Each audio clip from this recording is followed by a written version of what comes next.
Hello guys, welcome to Thoughtful Thursday. I am Amy. And I'm Cody. And I have a moment. I've got to turn my vocals off because we're going to hear me twice if I don't. There we go. All right, so we are working on Lent, working through Lent, and today we're going to look at Luke 23 verses 43. And so as we're working through this and Jesus says, "You will be with me in paradise." Well, what does that mean for us? I don't know. Let's get thoughtful, guys.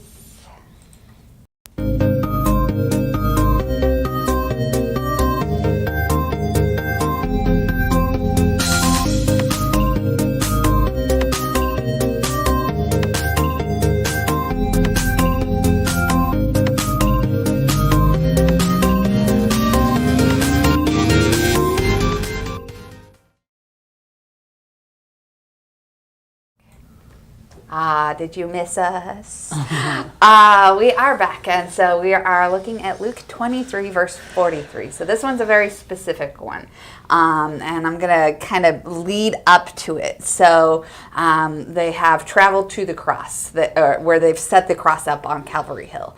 There are three of them, because Jesus has his cross, and then there are two thieves that are beside him. And so that's one of those big images that you see a lot where there's the three crosses on the hill. And sometimes we think about what those other crosses are, but usually we only remember the one that's the main one. The reason that we're still here and talking about Jesus and remembering Lent and Easter and all those fun things. But there were two others that were up there. And today we're going to talk about one of them. The thief that was beside him, that as he was on the cross, he was looking at this man saying that this is the Messiah, that he befriends sinners. And he just prayed for his enemies. This thief on the cross being crucified there right beside Jesus. And he Jesus say, "Forgive them, for they know not what they do." Like the intensity behind that is just so. Wow, what could this guy be doing that he is praying for his enemies? And so he's talking to this other criminal that's there too, that is saying, "Why don't you get this down from here? Why aren't you saving this? If you are the Savior, why aren't you saving us?"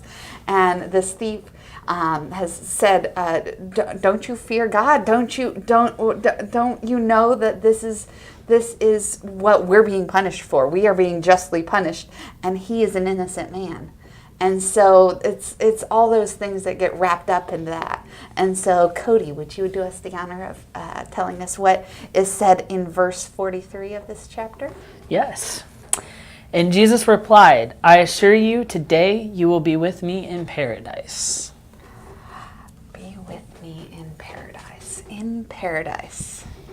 That it is so such an interesting way to put it. He will be with me in paradise. So, what does this verse say? So he's answering back to this criminal that says, "Remember me," and he says, "You will be with me in paradise." So as we think about it, what is this saying to this criminal, this person that's being crucified right beside him? And so what do you think he's like? What does that mean to him as a thief on the cross beside Jesus? I think, I don't know. I think. For me, it would be like, wow. Like, if he's saying, "I assure you today you'll be with me in paradise," it's like, wow, he's saying that I'm going to be forgiven, for what I did. Mm-hmm. And I would just be in shock, I feel like. And I feel like that's probably what that's what the thief probably was too. It's like, wow, like... That utter shock. Yeah, exactly. Yeah. And I'm probably be there with you. What? I am going to be there. This thief was he was able to say, this is Jesus, this is the Messiah. Mm-hmm. And he could tell that even without even knowing him. really all that well. And there is a story that I read about this thief that it maybe a little bit of it kind of just pulled together on somebody's thoughts on it. But it talks about how the thief could feel Jesus and him not seeing him as a thief, but how he saw him as who he could be, even as he's sitting there. But there is something beyond that he knew there was more to that thief. And if you think about what Jason talked about in his sermon this week, he talked about that Jesus was a friend of the sinners. He had tax collectors. He had the prostitute, and he had so many others that he drew into his group and asked to be his disciples. So he's befriending these people. He's touching lepers, these unclean people, and he's making them clean. He's making them see. He's healing them. And so as these people were getting to know Jesus, they see that Jesus is seeing them for who they could be, not who they are or who they were, but who they could potentially be. And so what does that mean for us as followers of Jesus? How does that make you feel, knowing he knows you for who you are and who you're going to be, not who you are today? I think that's wonderful. I mean, I think, like, he sees the greatest in us. And I think, like, oftentimes we sit there many times and we just dwell on, the sins that we've committed or things that we've done wrong. And it's just remarkable to know that, God forgives us for those things, and he's looking ahead and he's like, oh, but you're going to do great things, and it's like we can sit here and dwell on all this, but God is looking down on us and like seeing so much potential in us. And makes me feel good. I mean, so much joy in that fact that he knows there is something better beyond, that we can do better, that how can we give that to others? That's kind of like with the Love Like That series we're going through, is how to be mindful, how to see others for their potential, not for who they are now, who they have been, but what they can be. How do we help them grow into that?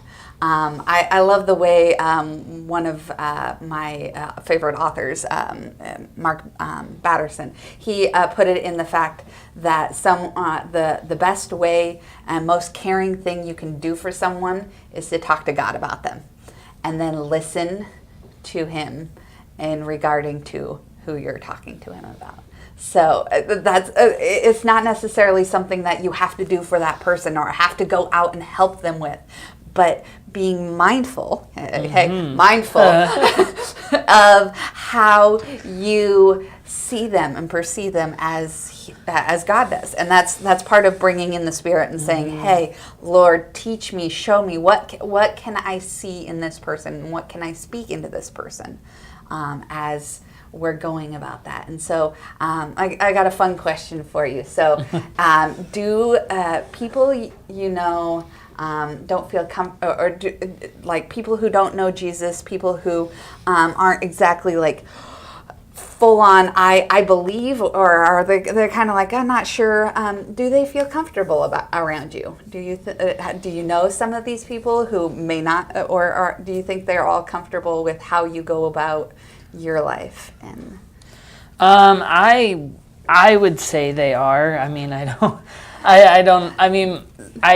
have told a lot of people I didn't grow up in a Christian home, and so, me stepping out into ministry as the first one in my family to ever do that. And so, like, my mom comes to me with a ton of questions all the time, like, and she's grown a lot in her faith, and, my family does, other family members too, so I feel like I'm a comfortable person to come to. I mean, even in school, everybody would come to me with all their problems all the time, and I'm like, but it's a good thing. I mean, they feel comfortable talking to me. So exactly, I'm glad I can give that to people, and I can give that, that they can be open and honest with me and not feel judged. So. Well, I understand. That would be like, I feel comfortable around you. I know where you're coming from, though. Yeah. But it's one of those that it's like, do you pay attention to those around you, and if they are feeling comfortable? Because it's like, I might not be the most perceptive person. I know this. I get tunnel-minded so often, and I have to make myself be aware of what's going on in the bigger picture. But that's part of learning. Yeah. And so I know my standard, my go-to personality of who I like to be, who I like to present, even like when I'm not presenting it, when I'm just being me. I like to be fun. I like to be happy. I like to go out and just make sure everybody's having a good time, having fun. Or if they're not, that I can kind of see where they're at and be able to help, like help them through whatever it is, or help there for them, whatever they need. And so it might not be that I'm going out and I'm going, yes, you need to do this, but I'm there for them. And so I would think people are comfortable that way, but it's one of those things that you don't know unless you ask. And so that's part of that is being mindful. Again, hey, this mindful word, I like using words. I like reusing them and seeing where they fit in. And so that's how are you going to do that in your life this week? How are you going to be mindful and even ask those tough questions, to have somebody speak back into you and say, hey, yes, I see this. I see you're doing great here. Maybe you could pay attention here a little bit more. And so that's what's great about having coaches and mentors. I'm a mentor for the confirmation students. And so I've been doing that for a few years. And it's one of those things that it's like, okay, you don't have to be on your phone texting them every minute saying, hey, what's going on? How are you? But as long as you're there, just remind them and go, ding, hey, I'm here. I'm praying for you. And so you're there with them and letting them know, but you don't have to be hovering. Yeah. So do you have any advice like that you try and figure out when you're trying to be mindful of other people? This was a good message for me personally too, because even my life group that I'm in, we've been going through the Love Like That book, and I did the test and I scored very low on mindfulness. So even though people are comfortable coming to me, I'm not always mindful of what's going on around me. I feel like the most times is that because I get that tunnel vision and focused on something and I don't realize everything around me. So I think like it's just a matter of, noticing when people, like for me personally, like being aware of my surroundings. And, when I'm the youth pastor, so when a youth comes in, and just being able to be more mindful of, if they act different that week, maybe it's because they're going through something, and, seeking out to talk to them, and not just, ignoring that or whatever it might be. And I think like when I'm talking with somebody too, just like lots of times I feel like my mind's on other things, and am I actively actually listening to them? And so just being more mindful of that, like actually listening to them and clearing my mind of everything else that's going on, because we all know ministry is busy and you have a ton of things on your mind constantly. So just clearing your mind in those situations, that's personally what I am going to try working on. So that's awesome. I love that. And one of my favorite sayings is don't just hear, listen. Yeah. It's an active piece of that puzzle and going into that. And so being mindful, that is where we're at this week. And so hopefully we can figure out what next week is. And I think it's approachable. So we'll see what that comes with. I'm so thankful for having you here with me, Cody. We're going to have somebody new next week. So check it out. But I do want to leave you this week with something fun that I found. And so it's actually a prayer. So if you would join me in this, it's going to, how it goes is, Jesus, remember me when you come into your kingdom. I want to be with you in paradise. Help me to reach out to